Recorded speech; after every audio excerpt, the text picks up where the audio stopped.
Théorie 12.4 sur la donnée manquante à l'intérieur des polyèdres, soit les pyramides ou les prismes. Commençons par faire un petit retour sur la donnée manquante dans une figure plane, dont ici un polygone régulier. L'aire d'un pentagone, c'est égal à 33 mm² ici. Donc, quand je te donne l'aire d'une figure comme celle-là, ou même l'aire d'un polyèdre, comme tantôt les prismes et les pyramides, c'est un indice que tu dois retrouver une des données. Puis ici, clairement, ce qu'on cherche, c'est la mesure du côté. On cherche C est égal à combien. On connaît l'apothème, mais on connaît le nombre de côtés. Donc, on commence toujours notre problème lorsqu'on fait une donnée manquante avec la formule, exactement comme si on cherchait l'aire, sauf qu'ici, on va chercher une des données manquantes. On peut remplacer à ce moment-là l'aire de mon pentagone. Mon côté mesure ici, je ne sais pas, fait qu'on va mettre un C, la variable C. L'apothème mesure 3 et le nombre de côtés est 5 comme ça, divisé par 2. Donc, ça crée une équation. Donc, ce que je dois chercher, c'est la valeur de la variable C ici. Au lieu d'avoir un X, c'est un C. Donc, je vais faire les données manquantes. En fait, les opérations inverses, la balance, pour être capable de trouver, isoler la variable C. Donc, je vais enlever le divisé par 2 en faisant x2 ici, donc x2 là aussi. Ça me donne 66 est égal à C fois 3 fois 5. Là, ici, ce que je vais faire, c'est que je vais diviser, la variable est multipliée par 3 et par 5, donc je vais diviser de façon simultanée par 3, okay, des deux côtés, pour commencer, ce qui va donner C fois 5 est égal à 22. Et après, je vais diviser des deux côtés, donc 22 divisé par 5. Je vais diviser par 5 ici. Ce qui va me faire un côté égal à 4,4 mm. D'accord?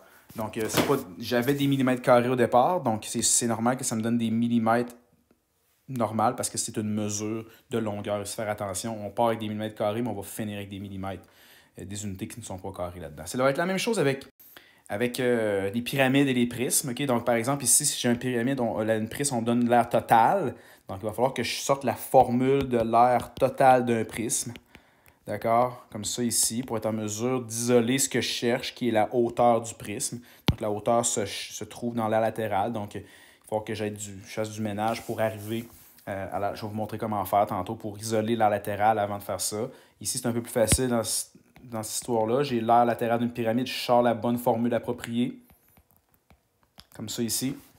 Et je suis en mesure de trouver justement la mesure, je vais être capable de trouver la mesure du côté de la pyramide de cette façon-là parce qu'on me donne la latérale en partant. Donc, exemple, directement ici, si je donne la latérale d'une pyramide, vous avez l'exemple ici, une pyramide de 10,5 cm d'apothème, l'aire est de 126, puis je cherche la mesure du côté. Donc, quand je mets l'aire latérale d'une pyramide, c'est PB fois A, d'accord? Divisé par 2. Je connais l'aire qui est 126. Le périmètre, je ne le sais pas, parce que, en fait, si je veux savoir mon côté, là, dans la première des choses, qu'il faut que je sache, c'est mon périmètre. Si je divise mon périmètre par 6 côtés égaux, je vais trouver mon côté. Fait que la première chose, c'est de trouver mon périmètre. L'apothème, c'est 10,5 et le tout est divisé par 2. Donc, on y va. Ici, je dois isoler mon périmètre avant. Combien mon périmètre vaut? Donc, je vais faire x2. Ce qui va me donner ici 252.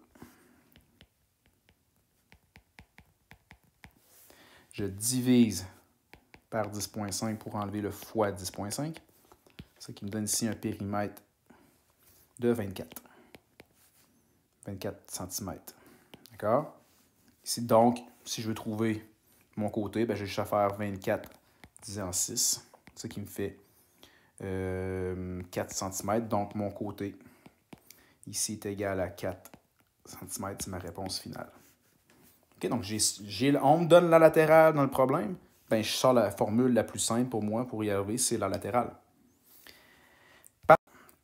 Si on nous donne l'aire, c'est différent dans le problème ici, on nous donne l'aire totale de la pyramide qui est 1276. Donc là, ici, il faut faire attention, il faut vraiment sortir la formule de l'aire d'une pyramide au complet qui comprend l'aire de sa base plus l'aire latérale. Et là, être logique un peu dans ce qu'on fait, puis aller directement chercher l'inconnu qu'on cherche. L'inconnu, en passant, c'est ça ici, là, ce qu'on cherche, c'est l'apothème. Puis l'apothème de la pyramide se trouve non pas dans la base, dans l'aire de la base, mais dans l'aire latérale ici. Fait qu'il va falloir isoler cette partie-là ici de notre formule pour être en mesure de trouver, de faire du FRC, là, puis de faire une donnée manquante pour y arriver. Laissez-moi vous montrer comment faire. Donc, ici, 1276 est égal à l'aire de la base, c'est C à la 2, OK? Plus PB fois A. Je marque mes formules pour être sûr de ne pas me tromper. Je continue. 1276 est égal à 22 au carré plus le périmètre de ma base. 22, 22, 22, 22. Ça donne 88. L'apothème, c'est ce que je cherche ici. Voyez-vous là, l'inconnu que je cherche, il est là. Avant de commencer à faire de la donnée manquante, il va falloir que cette partie-là ici, je l'enlève. OK? Donc, je vais faire l'aire de ma pyramide, l'aire totale de tout ça ici, moins l'aire des bases. Donc, ce qui va me rester, c'est juste l'aire latérale. Je vais pouvoir faire une donnée manquante comme je vous ai montré tantôt à l'intérieur. Donc, ça ici, je m'assure de faire plusieurs étapes. Ça donne 484 ici quand je fais l'aire d'une base. Donc, ce que je vais faire ici, c'est ça qui est important. Le monde va commencer par faire x2, tout ça pour les aider. Non, non, il faut faire moins. En passant, ici c'est 484. Ici, ce qu'on va faire, ça va être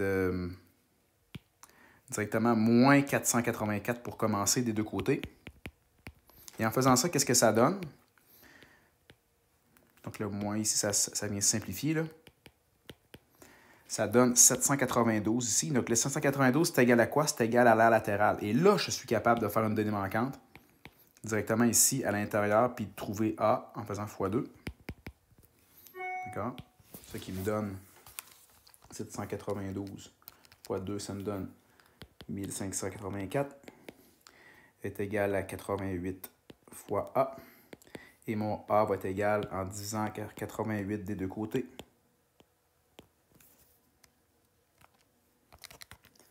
Va être égal ici à 18 cm. D'accord? Donc, première étape, j'identifie l'inconnu, il est dans l'aire latérale ou l'aire des bases. S'il est dans l'aire latérale, ben, je vais calculer l'aire des bases, le soustraire à l'aire totale. Et là, après ça, rendu ici, je suis capable de faire une donnée manquante quand même assez facilement. D'accord? Donc, le même principe avec un prisme, je peux te donner soit l'aire latérale du prisme, comme on peut voir ici, ou directement l'aire totale du prisme. On va commencer avec la partie la plus facile. L'aire latérale, bien identifié, qu'est-ce que je te donne ici? Donc, sors la formule de l'aire latérale. PB fois H. OK? Donc, on pourrait des fois chercher la hauteur du prisme. Ici, on cherche le périmètre. C'est plus difficile de trouver le périmètre. C'est pour ça que je vous le montre de cette façon-là. Aussi simple que, je vais diviser par 14 de deux côtés. Ce qui me donne ici un périmètre égal à 26 cm. Si je veux savoir mon côté, ben, ça va être égal à 26 divisé en 4. C'est une pyramide à base carrée, donc les quatre côtés sont congrus. Donc C est égal à 6,5 cm ici. Pile. Donc, assez facile pour un prisme, parce que la formule est assez facile. Donc, c'est une étape, là, où on divise, puis on déduit là, la mesure du côté ou la hauteur. Mais ça, encore une fois, ça vient plein de gens. Lorsque je te donne, non pas juste l'aire latérale, mais bien l'aire totale d'un prisme. OK? Puis regarde bien qu'est-ce que je cherche ici. Je cherche un inconnu, OK? Qui est la hauteur du trapèze qui est là. D'accord? Donc, je vais commencer par mettre la formule. Vu qu'on me donne l'aire totale, ben, je vais faire l'aire totale du prisme, qui est égal à 2 fois l'aire de sa base, plus l'aire latérale. Donc ici, identifier quelles sont les bases de ce prisme-là. C'est un prisme à base, hein, on voit il y a un trapèze dans le fond ici, puis il y a un trapèze en avant. Donc ce sont des bases à base, des prismes à base trapézoïdale. En fait, un prisme à base trapézoïdale. Donc c'est 2 fois l'aire de ça ici. La latérale, ben, c'est PB fois H, parce que c'est un prisme. Moi, ce que je cherche, c'est ça ici. Okay? Puis ça ici, c'est la hauteur du prisme, donc c'est ça que je cherche. Techniquement, tout le reste, l'aire du prisme et toutes les autres données, je les ai. Fait que si mon inconnu est dans la partie ici, il va falloir que je trouve la latérale, je le soustrais pour avoir juste l'aire d'un trapèze, puis faire une donnée manquante dans mon trapèze. Donc, laissez-moi vous montrer comment faire ça. Donc, mon trapèze, 241, en fait, mon prisme au complet, 0,18 mètres. Je remplace ma grande base de mon trapèze, c'est 8, la partie ici comme ça. Grande base, plus la petite base qui est 6 tout de suite en bas. Je cherche ma hauteur, le tout divisé par 2. Plus le périmètre de ma base. Faire attention, le périmètre de la base ici, c'est la base, c'est ça, ça, ça et ça. Donc ça mesure 4. Plus 4, ça fait 8. Plus 8, ça fait 16. Donc ça fait 20 ici, si je ne me trompe pas. 22, en fait. 8 plus 8, ça fait 16 plus 6, ça fait 22, c'est ça. Donc 22 fois la hauteur du prisme. La hauteur du prisme, elle est ici. C'est 8,5. OK, je peux remarquer ça ici si je veux. Excusez-moi. 241,18. Je peux même simplifier un petit peu là, juste pour que ça soit plus facile à comprendre. Le 8 plus 6, ça fait 14. OK, 14 fois h divisé par 2, mais là, 2 fois 2 divisé par 2, ça va venir se simplifier. 22 fois 8,5, ça fait 187 si je le calcule bien. Et là, mon inconnu, hein, je te rappelle qu'il est encore ici, là. Donc, avant de commencer à faire des données manquantes là-dedans, je dois soustraire ça ici pour juste avoir la partie où il y a l'inconnu. Donc, je vais faire moins 187 ici, moins 187 là. Ce qui me donne ici, tout de suite, 14H. Je te rappelle que le 14 vient du 8 plus 6 ici, là. Puis j'ai divisé par 2, puis fois 2, ça vient de simplifier, ça fait 14H. Donc ici, 241 moins 187, ça fait sur ma calculatrice 54,18. Et là, j'isole ma hauteur en divisant par 14 de deux côtés. Ce qui fait ici une hauteur de 3,87 mètres. Et voilà.